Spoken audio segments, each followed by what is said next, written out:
Hello, Michael. How are you? Hello. Hello, Carlos. Does realization occur as an act of choice when the ego is sufficiently mature and the mind has been purified enough? Is it a decision based on free will? Yes, in a sense. That is, Bhagavan often used to say, bhakti is the mother of jnana, because without all-consuming love, we will not be willing to surrender ourselves. And without surrendering ourselves, we cannot know what we actually are. That is, we need to surrender the ego. What we mistake ourselves to be has to be given up in order to know what we actually are. So, yes, the will is the role of the will in the spiritual path is absolutely crucial.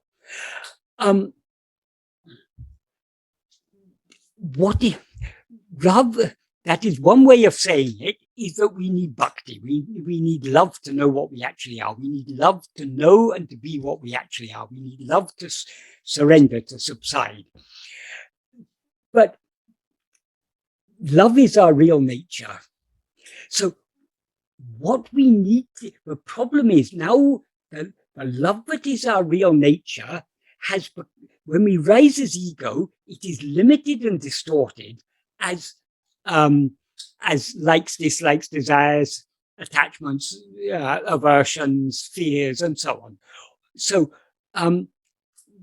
the whole problem is our will. We have risen as ego, and we have developed this. And I mean, the very nature of ego is to grasp things other than itself. So we have a liking, a desire to constantly grasp other things. So the problem is, we have, from the very moment we rise as ego, we are misusing our will.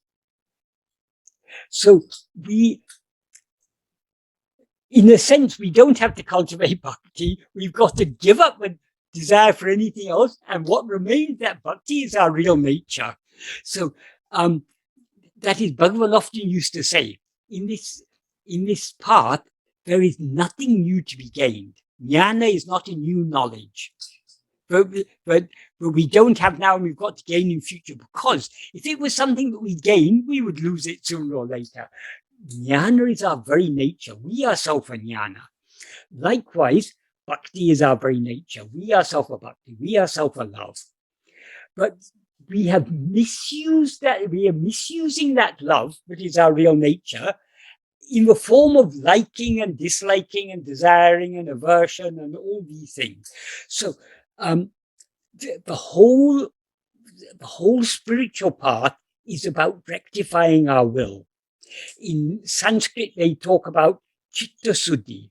Chitta suddhi actually has two meanings. It can mean purity of mind and purification of mind.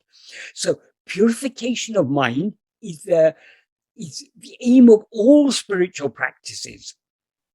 If a spiritual practice is not helping us to purify the mind, it is not a spiritual practice, and it is of no use. So purity of mind, that purification of mind, is the aim of all spiritual practices. What are the impurities? Chitta suddhi, chittam actually means, that is, often the word chittam is used as a general term, referring to mind in general, but in a very precise sense, chittam means will. So chitta suddhi means purification of the will. So what are the impurities in the will? The impurities in the will are nothing but our vishaya vasanas, our liking to, or our inclination to attend to things and experience things other than ourselves. This is the obstacle we're up against. So long as we have strong inclination to experience other things, we won't be willing to surrender, because we can experience other things only when we rise as ego. In sleep, when we don't rise as ego, we don't experience anything other than ourselves. So we need to be willing to give up this liking to experience other things. That is why vairagya is very, very important.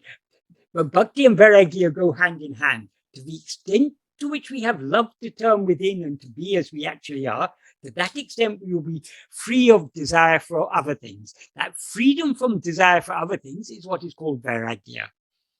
And Bhagavan says in Nāṉ Ār, just like the pearl diver ties a stone to his waist in order to sink to the bottom of the ocean and retrieve the pearl, likewise we have to sink within ourselves with vairagya. So Bhagavan is comparing vairagya to the stone that enables the diver to dive deep enough within to get the pearl. Without that stone, the diver would not be able to go deep enough and would not be able to retrieve the, with that stone tied to his waist, the diver would not be able to go deep enough and retrieve the pearl.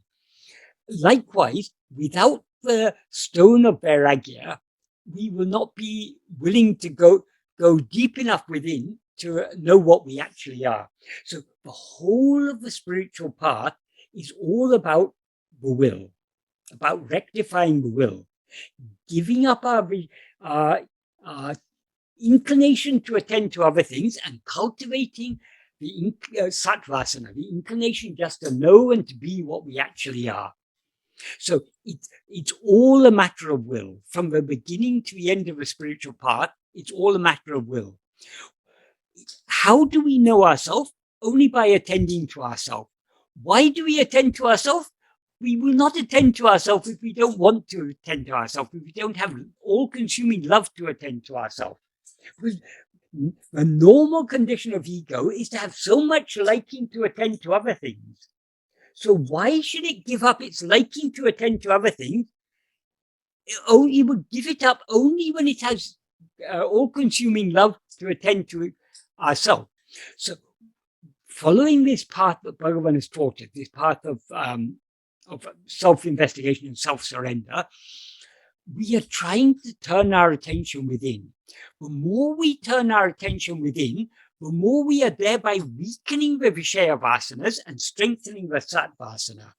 Why is that? Vasanas are strengthened to the extent to which we allow ourselves to be swayed by them. If you, for example, if you have a strong liking to eat chocolate, the more you eat chocolate, the more you're going to strengthen that like. If you want to wean yourself off that chocolate, at least little by little, you've got to reduce the amount of chocolate you take. And then have chocolate only once a day as a treat. And then maybe only once a week as a treat. And slowly, you have to reduce the extent to which you eat chocolate. The more you reduce the extent to which you eat chocolate, the more that inclination to eat chocolate will drop off. Likewise with all inclinations. The more we allow ourselves to be swayed by any inclination of any kind whatsoever, that inclination will be strengthened. The more we refrain from allowing ourselves to be swayed by any inclination, the more it will be weakened. So at every moment in our life, we have a fundamental choice. Either we attend to ourselves or we attend to other things. Of course, it's not a black and white thing. It doesn't mean either you attend to other things or you attend. Because in the course of practice, we are trying to turn our attention more and more away back towards ourselves. We cannot attend exclusively to ourselves so long as we've got strong Vishaya vasanas. But the more we attend to ourselves, the more the Vishaya vasanas are weakened and the Sattvasana is strengthened. So the more we allow ourselves to be swayed by the Sattvasana by clinging to ourselves. Being swayed by the Sattvasana means clinging to ourselves. And the less we allow ourselves to be swayed by our other vasanas, the other vasanas will be weakened and the Sattvasana will be strengthened. And that Sattvasana is what is otherwise called bhakti. So that love to surrender ourselves will grow to the extent to which we practice this simple path that Bhagavan has taught us, this path of turning our attention more and more back towards ourselves. And I think that in the middle, no, when you can or you don't have enough love to attend yourself, no, in any moments of the day, if you you do Nishkama karma, no, really without no expecting for you, no, Yes. with the real and clear purpose, no, Yes. of that you make this activity for love, no, Yes. for Bhagavan, this increase, no, the power of the satvasana, not Yes. dissolve the Visaya vasanas, but increase the possibility to want more to attend yourself. No? Yes. But we don't put in the focus in that. Don't put in the focus. Nishkama karma is not. It's very nice in theory, but in fact, all our actions are driven by some inclination or other. What Bhagavan says in verse 3 of Upadēśa Undiyār, where he talks about Nishkama karma, he says, Kartanukakam Nishkama karma. Kartanukakam means done for God. That means implies done for the love of God. So any action you do, there has to be some motive for doing it. For the doer, no? The doer is the first. We have to be motivated. So normally we're motivated by desire, by likes and dislikes and so on. That's why we act. But if we want to act without desires, without likes and dislikes and so on, that's what Nishkama karma means. The only way to do so is to do it, to act for the love of God. That's why. So according to Bhagavan, Nishkama karma is not a separate path. It is the preliminary stages of the path of bhakti are Nishkama karma. Whereas in the next verse, Bhagavan goes on to talk about, he said, there are 3 types of Nishkama karma you can do. That there are 3 instruments of action: mind, speech, and body. And so there are 3 types of Nishkama karma you can do. The actions you do by body are called puja. The actions you do by speech are called japa. The actions you do by mind are called dhyana. So Bhagavan is taking Nishkama karma as these preliminary practices of bhakti. But the bhakti, after we've done all, that is better than puja is japa. Better than japa is dhyana. But even among the different types of dhyana, best of all is, rather than taking God to be something other than ourselves, taking God to be nothing other than ourselves. This is what Bhagavan means in verse 8 of Upadēśa Undiyār, where he says, rather than anya bhava. Anya bhava in this context means meditation on God as something other than ourselves. Anya means other. Bhava in this context means meditation. So rather than meditating on something other, that implies in the context meditating on God as something other than oneself. Ananya bhava. Ananya means what is not other. So meditating on what is not other. What is not other than oneself? Only oneself. So if we, with the understanding that he is I, in other words, we understand that God is nothing but that which is shining in our heart as I, so we don't attend to anything other than I. We attend to I alone. That is anatinam uttamam. That is the best among all. So Nishkama karma does have its place. But now we've come to Bhagavan's path. That is the best way to cultivate bhakti and vairagya is by following this path. So if we're following this path, automatically our actions will tend to be less driven by desire and more driven by love for Bhagavan. So this is in practice how our actions become nishkama. So we don't have to think, oh, I can't turn my attention within, so let me go and do nishkama karma. Let me go and do social service or something. That is not, that's how some people take it, but that's not what Bhagavan is implying in Upadēśa Undiyār. Bhagavan implies the best of all is to meditate only on oneself, to meditate on nothing other than oneself. To the extent to which we meditate on ourselves, in other words, to the extent we investigate ourselves or are self-attentive, the mind is thereby purified. When Bhagavan says it's best among all, he means it's most effective means to purify the mind. Why? Because we're weakening the Vishaya Vasana directly and cultivating the Sattvasana directly. So then our actions will naturally become nishkarmiya. But we need not do nishkarmiya karma as a deliberate sadhana.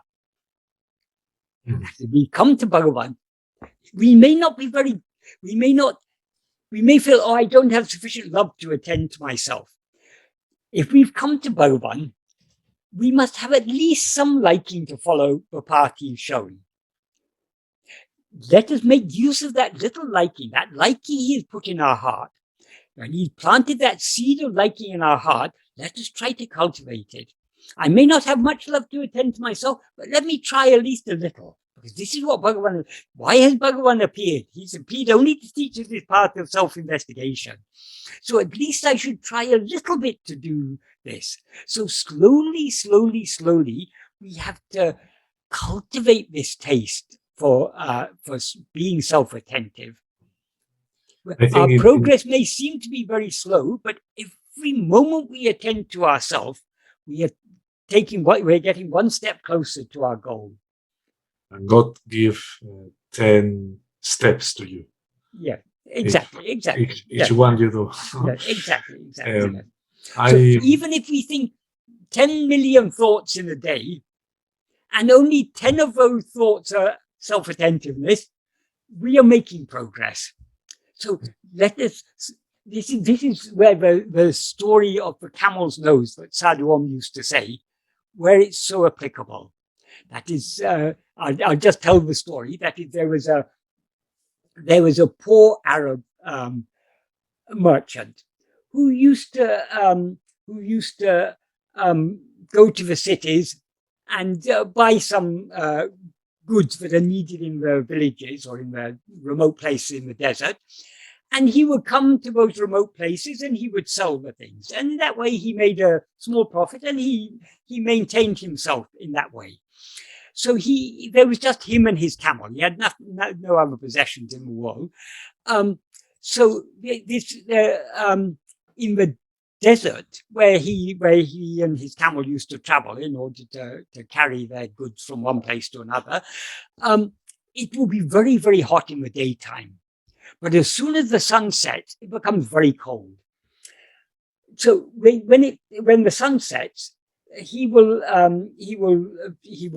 stop the camel. He'll put a peg in the ground, tie the camel to the peg, and he'll set up his little tent. And he gets inside. One night, after a particularly hot day, it was a particularly cold night, and so the camel was feeling very cold outside. So the man was inside his tent. He wrapped up in his blankets and with his tent. He was also feeling cold, but not so cold like the camel outside. So after some time, after sleeping for an hour or so, he woke up and he found the camel's nose was in the tent. The camel had put its nose in the tent. And then he thought, oh, poor creature. Yes, it's very cold outside and it's been carrying all this burden in the hot sun. So let it have its nose in the tent.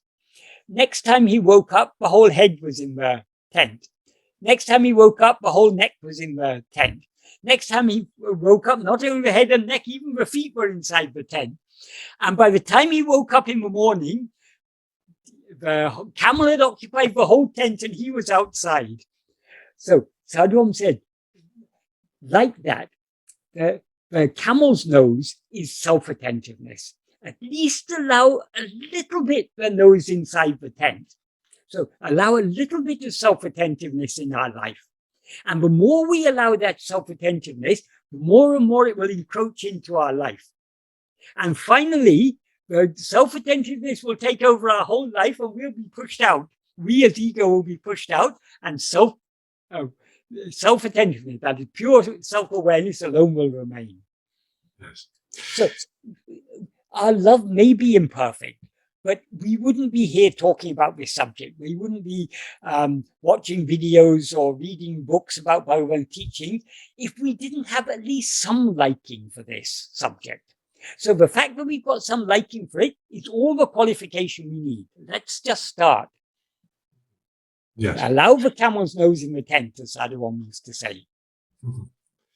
Carlos write in last question, say, so if our free will is weak, if we don't have much bhakti, we'll more often choose our vasanas because they are strong still.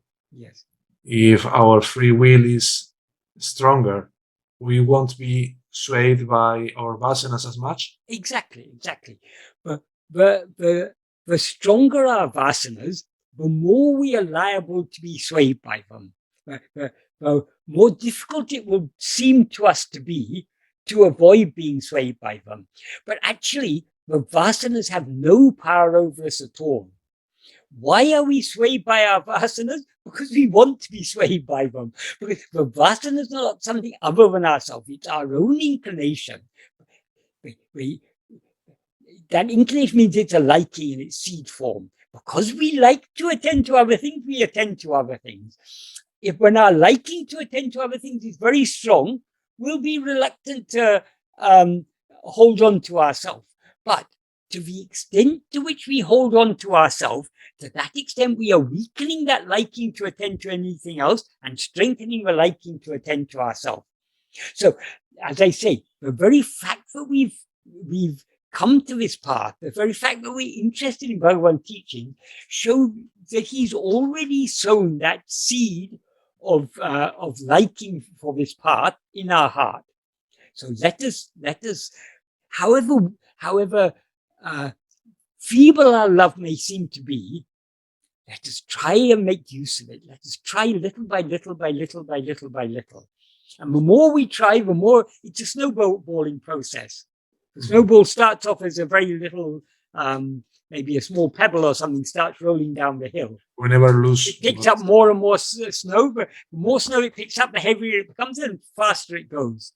Yes, the ball don't miss what take. No. Yes. Only goes for more bigger. Yes. Okay. Well, thank you very much, Michael and Carlos, for this interesting conversation. And shall I just say one more thing? That is part of the question was, is it a decision based on free will? That is a decision to surrender ego, I think that means.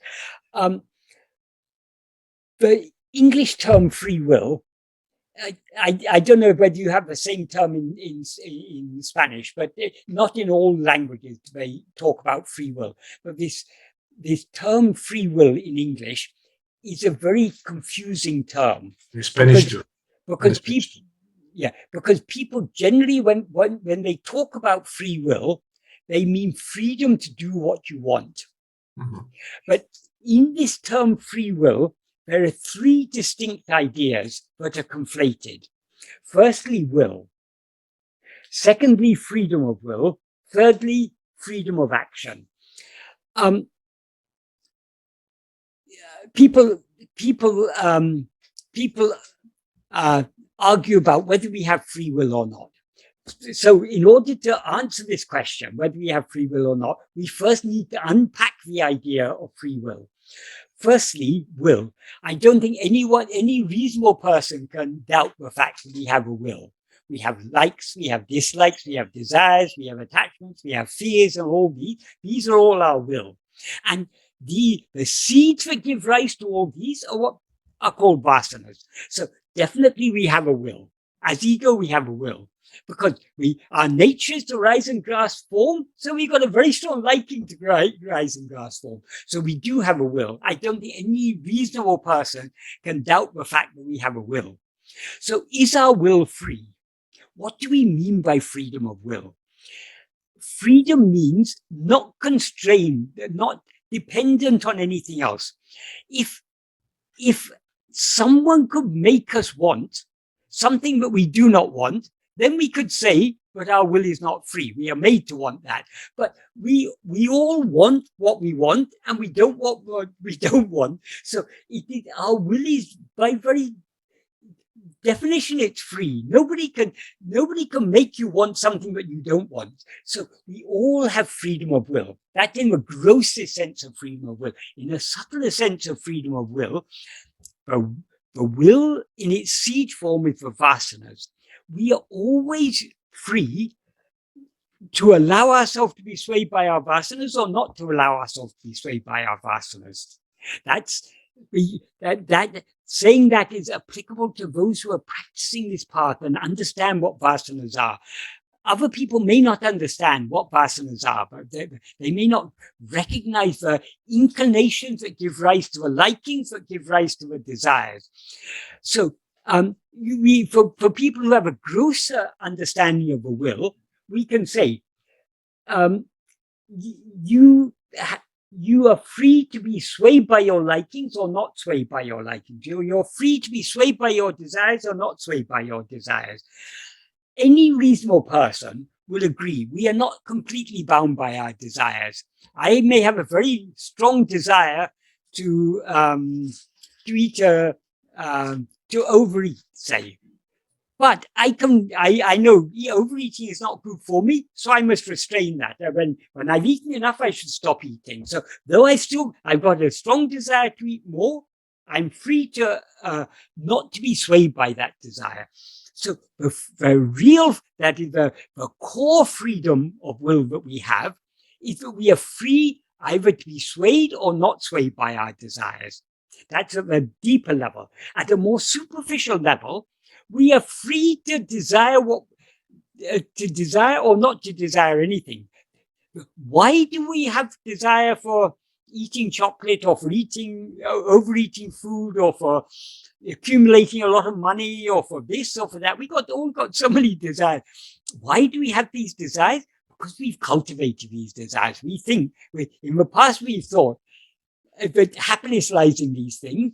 And so because we believe happiness lies in them, we have a strong liking, a strong desire for them. And even now, when we find these desires, it's not so easy to free ourselves from these desires because we've cultivated them. Who cultivated them? We alone did. We can't blame anyone else. People say, oh, it's all a matter of conditioning. People who talk about conditioning, they are looking for causes outside themselves. But according to Bhagavan, the causation works from inside to outside. That is, the first cause is our rising as ego. When we rise as ego, that gives rise to vasanas. Vasanas give rise to likes and dislikes, which give rise to desires, which give rise to thoughts, which give rise to ultimately the whole universe is nothing but a projection of our own vasanas. So the causation is from inside to outside, according to Bhagavan.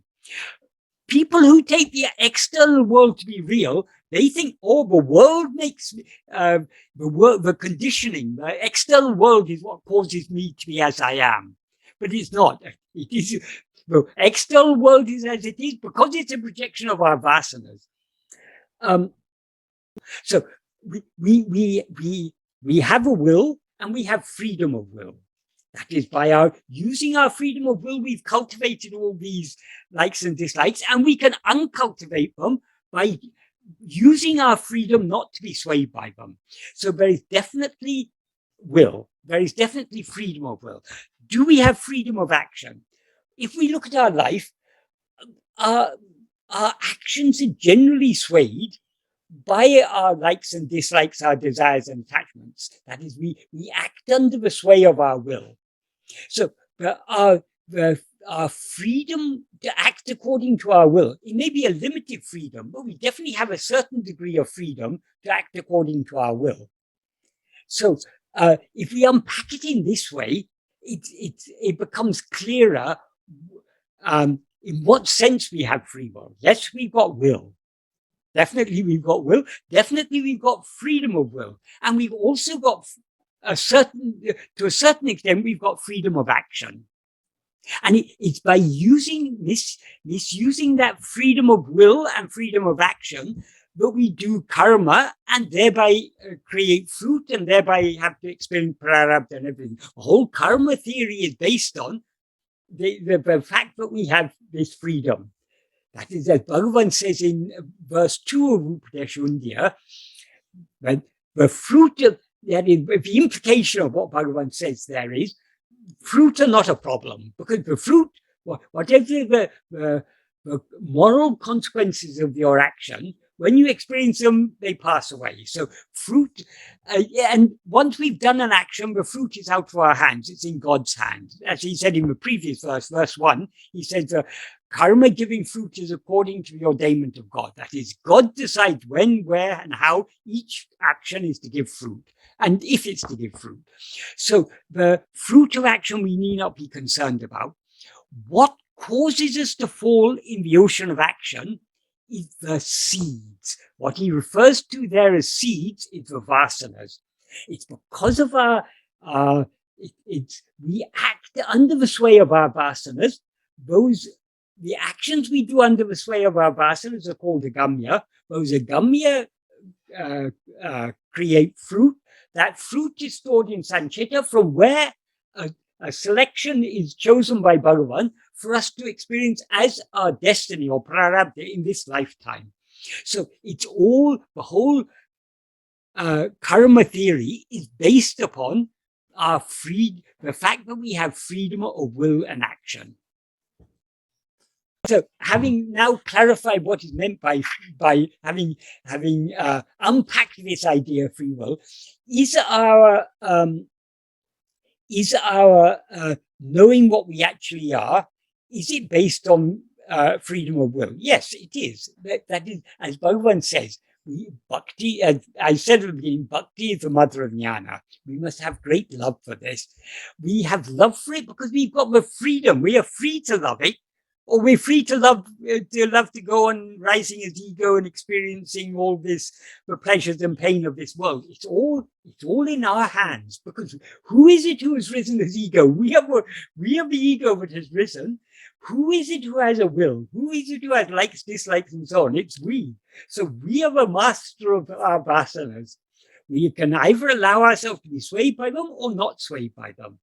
If we